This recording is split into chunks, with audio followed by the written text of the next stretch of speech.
Ces gens ont des objectifs précis de nature satanique. Ils veulent gouverner le monde. Sont-ils prêts à tuer pour cela? Oui. L'ont-ils déjà fait? Oui. Ils ne veulent pas simplement contrôler le corps des gens, mais posséder leur âme. Et leur plus grand désir est que l'incarnation de Satan, l'Antéchrist, devienne le maître absolu.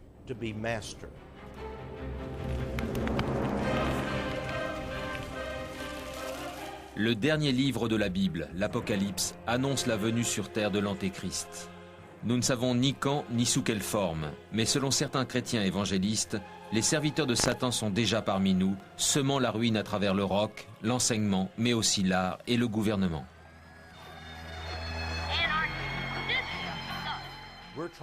Nous voulons prévenir le monde entier qu'il existe un groupe de gens corrompus, débauchés, dépravés, dont le but est de placer le royaume où nous vivions en paix sous l'hégémonie de leur maître infernal, Lucifer.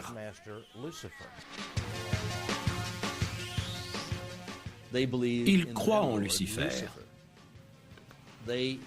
Ils aspirent à une société satanique. Ça ne fait pas de doute. Dans la Bible, il est dit que les derniers jours, 10 souverains dirigeront le monde et qu'ils seront soumis à un seul esprit. Ces 10 hommes œuvreront avec acharnement au service de l'Antéchrist. Curieusement, cette théorie du complot sataniste est particulièrement méprisée par une communauté, celle de l'Église sataniste. Le monde n'est pas dirigé par des hommes qui préparent la venue de l'Antéchrist.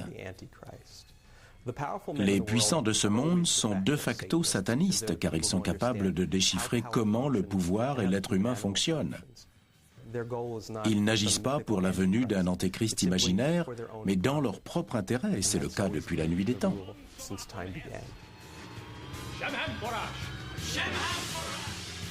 Les satanistes affirment qu'ils ne vénèrent pas l'Antéchrist ni aucun esprit malin, mais uniquement l'homme dans ce qu'il a de charnel et d'obscur dans ses désirs inavoués. Ils refusent d'être considérés comme l'instrument du mal.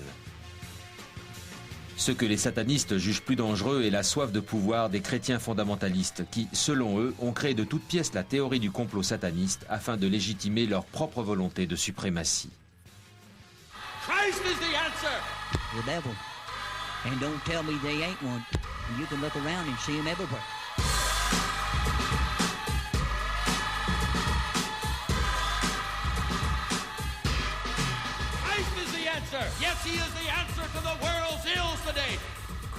La chrétienté était liée autrefois au pouvoir. Elle était en droit de tuer les hérétiques. Nombreux sont les chrétiens qui souhaitent retrouver ce pouvoir afin d'écraser tous ceux qui leur sont hostiles.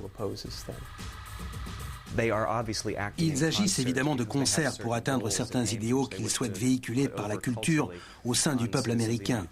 Ils veulent s'emparer du gouvernement, de l'éducation.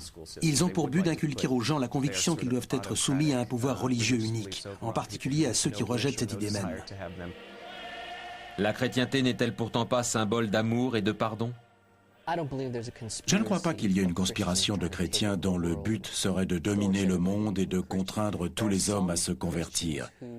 Il y a simplement des fidèles qui espèrent qu'au travers de la politique, ils pourront enseigner leurs préceptes plus facilement. Il s'agit plus d'un cri désespéré que d'un désir de suprématie.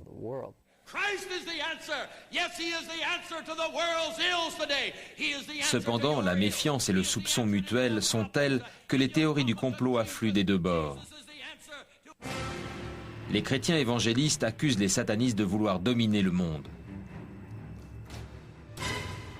De leur côté, les satanistes affirment que les évangélistes veulent imposer leur dogme.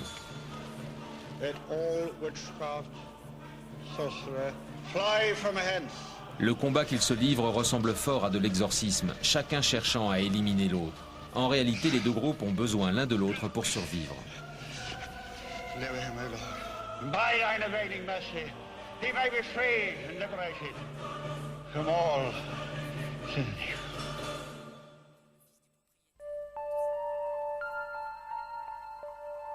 D'après les satanistes, les évangélistes dans leur quête de pouvoir ont usé de méthodes occultes pour effrayer les gens. La psychose concernant un soi-disant complot sataniste national est née suite à une émission réalisée par le journaliste Geraldo Rivera.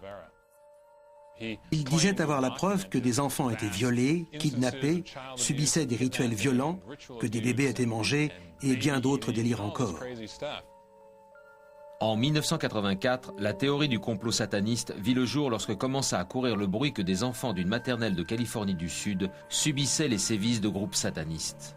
Certains affirmaient qu'un réseau de couloirs souterrains servait à des rituels sataniques. L'Amérique entière était sous le choc. Même si le procès innocenta les instituteurs, le souvenir resta ancré dans l'esprit de beaucoup. Aucune preuve n'a été apportée. Pourtant, ceux qui croient à la théorie du complot restent persuadés que les instituteurs appartenaient au culte sataniste et qu'ils maltraitaient les enfants lors de rituels. Cela a donné de l'ampleur à la théorie du complot national. Suite à cela est né ce petit réseau d'experts en satanisme. Alors que demi-vérités, racontards et rumeurs se propageaient, la psychose gagnait du terrain et les histoires devenaient de plus en plus mystérieuses. Ils utilisaient des fusils hypodermiques. Ils mettaient aux enfants des colliers à électrochoc. S'ils désobéissaient, ils prenaient une décharge. Enfant, j'ai fait une randonnée nocturne. Je suis tombée en pleurs. Et là, ma mère m'a frappée avec ses rangers en me criant « Debout !» Pas question que tu t'arrêtes. Ils droguaient et hypnotisaient les enfants. Ils les attachaient aux tables. Ils les enterraient vivants et les menaçaient s'ils parlaient encore de le faire définitivement. Svali déclare qu'elle a été élevée au sein d'une communauté sataniste et qu'elle était programmée pour infliger les mêmes sévices à de plus jeunes enfants. Après le conditionnement et l'hypnotisation de l'enfant, qui crée bien sûr un traumatisme, nous invoquions le diable pour qu'il s'empare de son âme. C'est du satanisme. C'est en voyant les enfants hurler que j'ai compris, après 38 ans, que je ne pouvais plus infliger ces souffrances. Il fallait que j'arrête. Il semble impossible que de telles atrocités aient eu lieu sans que personne n'en soit informé. Svali explique l'absence de toute preuve d'enquête par la présence de membres de la police, des instituteurs et des dirigeants au sein de la communauté sataniste. Cependant, selon les personnes qui ont étudié la façon dont s'est répandue la psychose, c'est un moyen pour les prétendues victimes de soutenir leurs déclarations sans avoir à fournir de preuves solides. De telles théories sont en quelque sorte des cercles vicieux. Dès qu'on en lance une, pour pouvoir justifier l'absence de preuves, il faut la nourrir. Quelqu'un détruit les indices pour servir les intérêts de personnes puissantes et mystérieuses, qui sont impossibles à identifier, car elles sont protégées par leurs supérieurs. Cela explique donc pourquoi il n'y a aucune preuve. Cependant, ceux qui se disent victimes affirment que le plus difficile est de convaincre les gens. Le déni de la société est d'une grande aide pour ces analystes, car l'Américain moyen refuse de voir la vérité en face. Personne n'aime entendre parler d'atrocités, de tortures ou de ce genre d'horreur. N'importe qui préfère détourner les yeux. C'est partir plus ou moins du principe que ce qu'on ne voit pas n'existe pas. Ces gens ont souffert. Ils ne sont pas fous. Je ne crois pas qu'ils mentent ni qu'ils fassent cela pour de l'argent. Quelque chose leur est arrivé, mais quoi ? N'importe quel événement est aujourd'hui susceptible de provoquer une psychose mondiale. Nous communiquons d'un bout à l'autre de la Terre. Nous avons la télévision, Internet, les téléphones portables. Dès que quelque chose se produit sur cette planète, aussi insignifiant et aussi lointain que ce soit, aussitôt l'information se propage à travers le monde. Ainsi, les récits de psychose, de théories du complot et les rumeurs qui autrefois auraient pris des années pour se répandre circulent désormais instantanément. Alors que les États-Unis étaient aux prises avec la terreur sataniste, la psychose traversa l'Atlantique.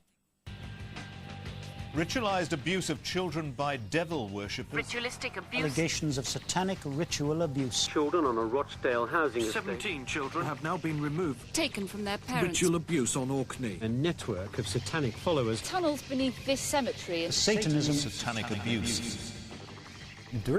Dans les années 80 et jusqu'au milieu des années 90, s'est répandue la terreur sataniste. Les chrétiens fondamentalistes avançaient l'idée que les satanistes s'étaient emparés de la culture, kidnappaient des femmes et élevaient des enfants destinés à des sacrifices. Tous les ingrédients dont se sont servis ceux qui ont lancé la psychose au Royaume-Uni leur parvenait grâce aux contacts qu'ils entretenaient aux États-Unis avec certains fondamentalistes de droite. Les histoires qui circulaient étaient tout d'abord à caractère sexuel. Certains parlaient de sévices, de viols ou simplement d'attouchements sexuels.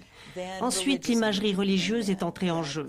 On racontait que les satanistes se servaient de crucifix pour maltraiter les victimes, que des enfants étaient sacrifiés. Le gouvernement ne découvrit aucune preuve s'agissant de maltraitance sur les enfants. Mais les événements faisant grand bruit et les théories de complot sataniste provoquèrent des traumatismes chez les gens impliqués dans la polémique. Cela a entraîné des préjudices sans pareil au sein des familles. Les enfants étaient retirés des foyers et bien souvent les nourrices et les parents étaient mis en prison. Beaucoup de ces procès sont aujourd'hui des affaires classées, mais ont provoqué des préjudices irréparables. La théorie du complot sataniste entachait aussi les franges les plus extrêmes de l'art et de la culture.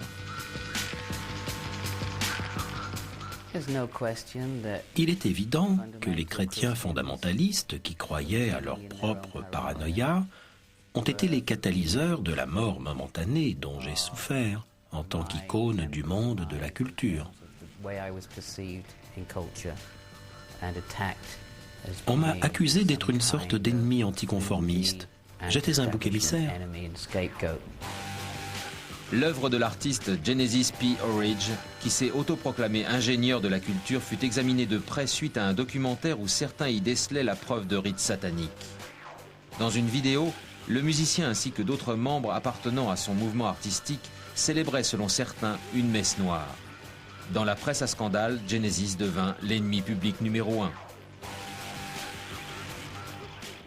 Est-ce que j'effraie les gens? Oui, parfois. J'effraie les gens en les confrontant à leur propre hypocrisie, en mettant au grand jour les pressions exercées, en dénonçant le fait que certaines personnes, pour servir leurs intérêts, tentent de convertir les autres à leur cause, même s'il faut utiliser la force, car c'est ainsi que le monde a toujours fonctionné. Genesis, c'est un personnage extrême. Certaines de ses performances artistiques étaient d'une violence rare.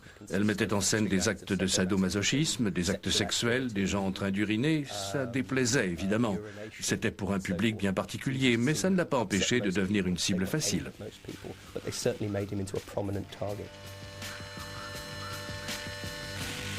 Son studio fut réquisitionné et ses vidéos retirées du marché. Écœuré par cette intervention, il s'exila avec sa famille aux États-Unis.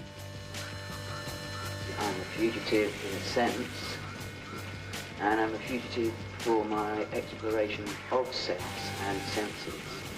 Genesis pense que les chrétiens fondamentalistes étaient au cœur de la terreur sataniste et ont mené campagne contre lui. Les chrétiens ont inventé la torture sataniste, puis l'ont entretenue, soignée, nourrie, afin de conserver leur image de personnes vertueuses. Mais le lien entre démons et culture pop est encore au goût du jour.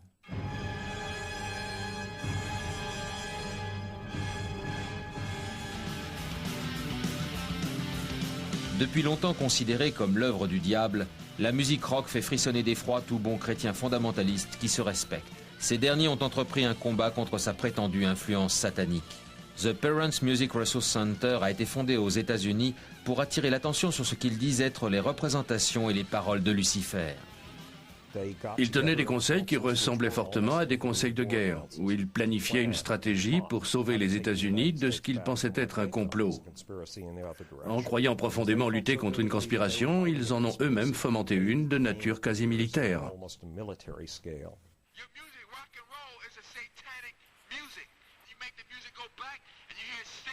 Les personnes qui se cachaient derrière le PMRC étaient souvent des épouses de politiciens républicains et démocrates tels que Tippa Gore, épouse de Al Gore.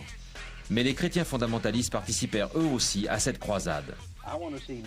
Je veux que la musique qui pousse au suicide soit interdite. Je veux que les chansons qui incitent au meurtre de ses propres parents soient censurées. Dans l'État de New York, le pasteur Brothers est allé encore plus loin. Il a fondé le Village de la Liberté, institut qui a pour but de libérer les jeunes de l'emprise des morceaux de guitare et des paroles licencieuses. On disait que je déprogrammais ces adolescents. Au départ, je n'aimais pas beaucoup le terme.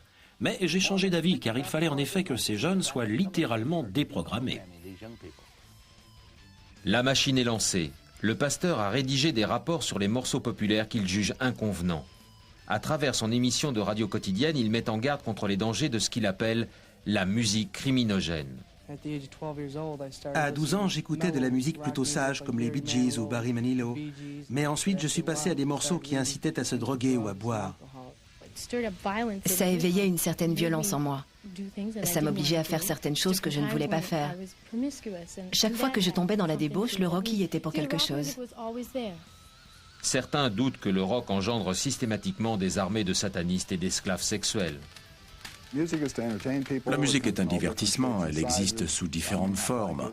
On peut aimer ou détester, mais cela ne justifie pas cette tendance à légiférer qui rend la musique inaccessible à ceux qui voudraient en profiter. Elle n'a rien de diabolique et elle n'est jamais nocive. Mais lorsque commença à émerger l'idée que le rock comportait des messages subliminaux, les chrétiens fondamentalistes eurent la preuve que l'Antéchrist s'en servait pour communiquer avec les hommes. La thèse des messages subliminaux a été exploitée dans les années 80 par ceux qui voyaient dans le rock un complot sataniste. Selon eux, ceux qui appartenaient à l'industrie du disque glissaient dans les albums des messages qui avaient des influences sataniques sur les fans potentiels et qui n'apparaissaient que si l'on passait les morceaux à l'envers. Ils déclaraient que cela incitait la jeunesse à fumer des drogues, à se rebeller contre leurs parents ou dans le pire des cas à devenir homosexuels.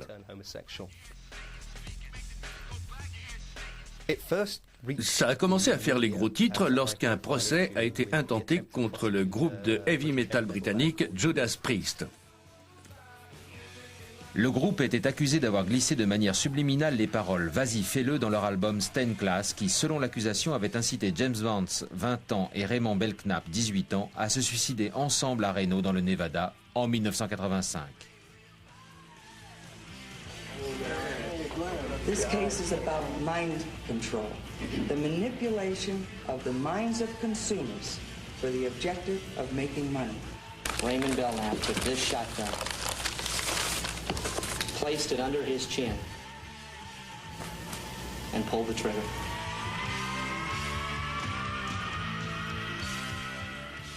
Ils ne disent rien. Vas-y, fais quoi? Tes devoirs? J'en sais rien. Bien qu'aucune charge n'ait été retenue contre le groupe, la question des messages subliminaux faisait toujours la une. Ce qui prouve que cette technique ne fonctionne pas est que si c'était le cas, l'Église et l'État l'utiliseraient depuis des siècles. The Parents Music Resource Center, le PMRC, persévérait et au plus fort du débat, il brandit une des armes les plus redoutables contre les paroles sataniques, l'autocollant. Il s'agissait d'apposer sur les albums des autocollants qui mettaient en garde contre la présence de thèmes ayant trait au sexe ou au surnaturel. Par exemple, un O signifiait occulte. Ça rendait bien sûr ces albums encore plus attrayants. Aujourd'hui, on peut lire « Accord parental indispensable » sur des t-shirts. Je crois que la psychose au sujet de la soi-disant influence satanique du rock a en fin de compte poussé de nombreux groupes à jouer de plus en plus sur le registre satanique, si l'on peut dire. C'est très vendeur, ça fait très rebelle. Il n'y a évidemment aucun complot derrière tout cela. Je crois que cette tendance est engendrée par ceux qui en ont peur. Seuls certains groupes tels que les Beatles et les Beastie Boys ne furent pas accusés de travailler main dans la main avec le diable.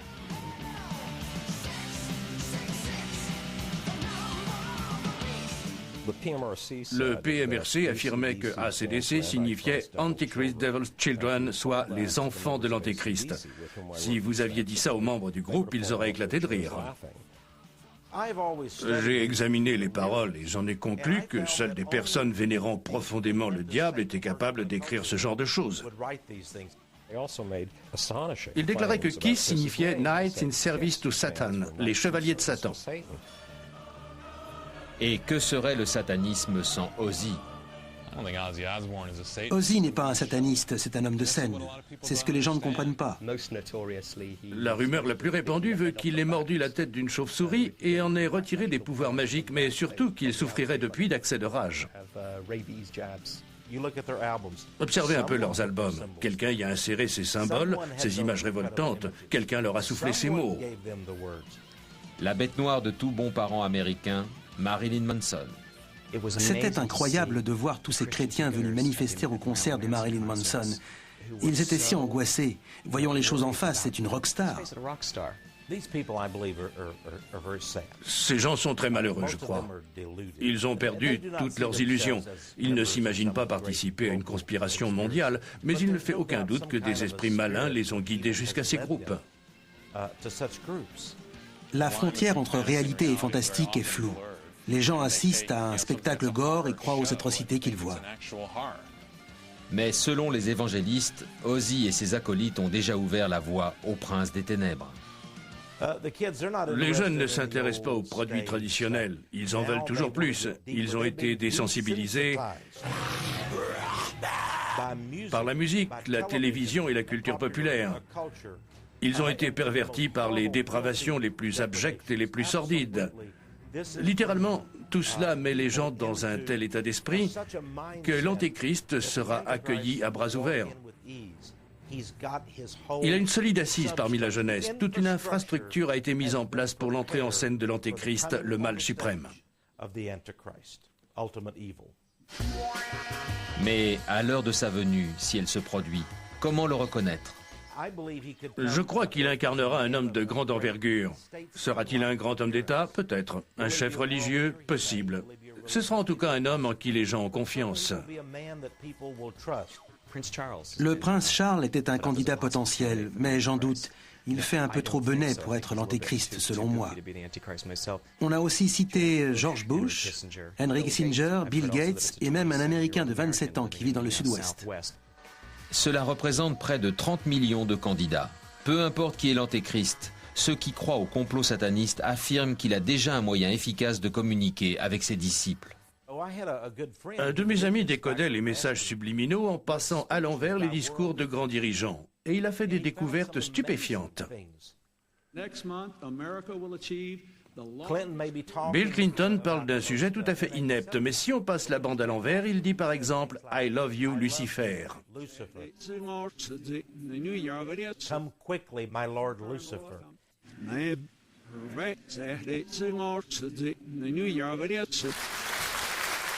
Pas très convaincant.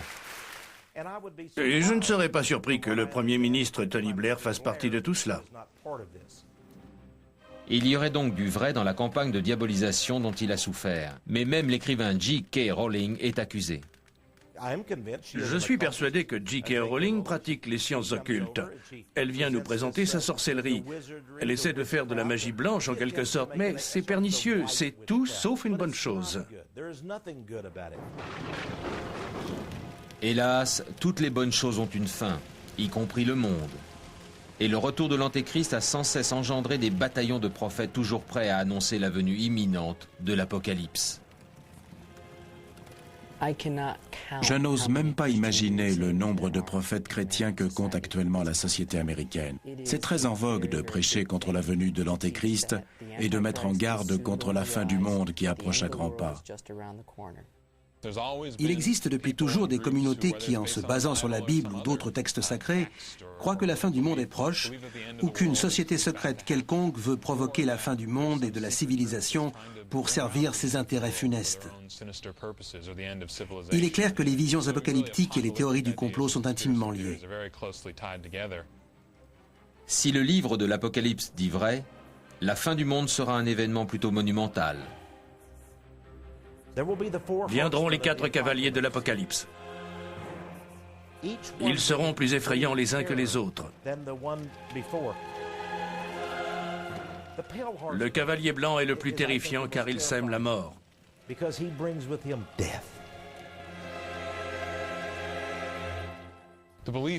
Le thème de la fin du monde a toujours été très populaire et les gens qui y croient ne sont pas intéressés par l'argent, à part ceux qui s'en servent comme scénario, comme pour le film La Malédiction.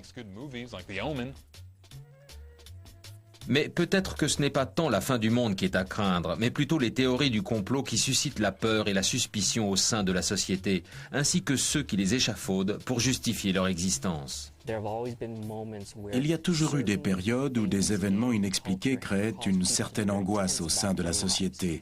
Et c'est là qu'ont été imaginées les théories du complot pour pouvoir expliquer les raisons de ces maux. Parfois, il est arrivé que ce genre de thèse soit dirigé contre certaines communautés. Les juifs, les noirs, les catholiques, les satanistes et même les chrétiens. C'est quelque chose qui peut devenir très dangereux. Peu importe qu'on remette en doute ou pas les théories du complot, une fois ancrées dans le système de pensée d'une personne ou dans l'histoire d'un culte, il y a toujours un moyen de les rationaliser. Il suffit d'en repousser les frontières. Bien loin de calmer les esprits, les évangélistes et les satanistes jettent sans cesse de l'huile sur le feu car ils y trouvent leur compte. Sans ennemis à combattre, il n'aurait plus de raison d'être.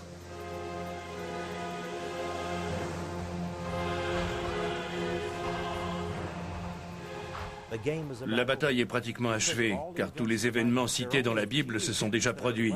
Mais ce qui reste à venir est si tragique que j'ai presque les larmes aux yeux uniquement en songeant à l'ampleur des atrocités qui vont survenir.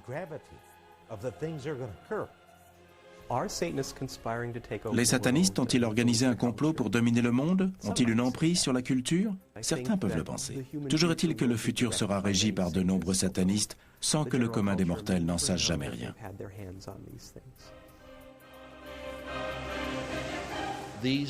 Ces gens ont des objectifs précis de nature satanique. Ils sont à l'origine de guerres, c'est certain. Et leur but est d'amener la paix. Mais une paix synonyme de mort. En effet, chacun de nous sera forcé de céder tout ce qu'il possède à cet empire du mal, à cette oligarchie maléfique, à jamais.